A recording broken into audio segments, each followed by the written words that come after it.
Deve lavar o prato. E como é que lava o prato? Assim, Você vai lavar tudo? lavar. Tá ajudando? Tá ajudando o Tchê? Ei! Olha pra mamãe, Lídia. Ô, Lídia. Mostra pra câmera. Mostra pra câmera. Tá lavando o copo agora?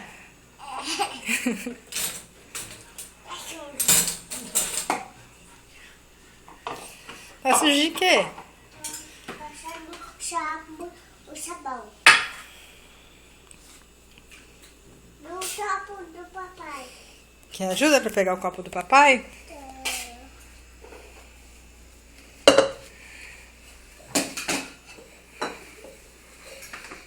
Fazer a filmagem que daqui a 12 anos eu vou mostrar pra você. 12 não, daqui a 10 anos.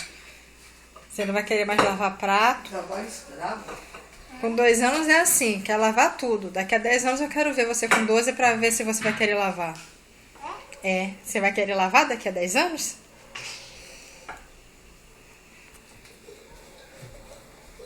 Você gosta de lavar louça, Lídia? Verdade.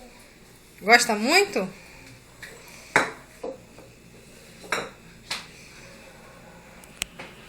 Vamos enxaguar agora?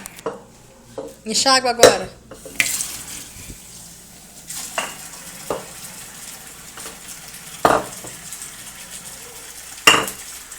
Enxágua, Lídia. A torneira tá aberta.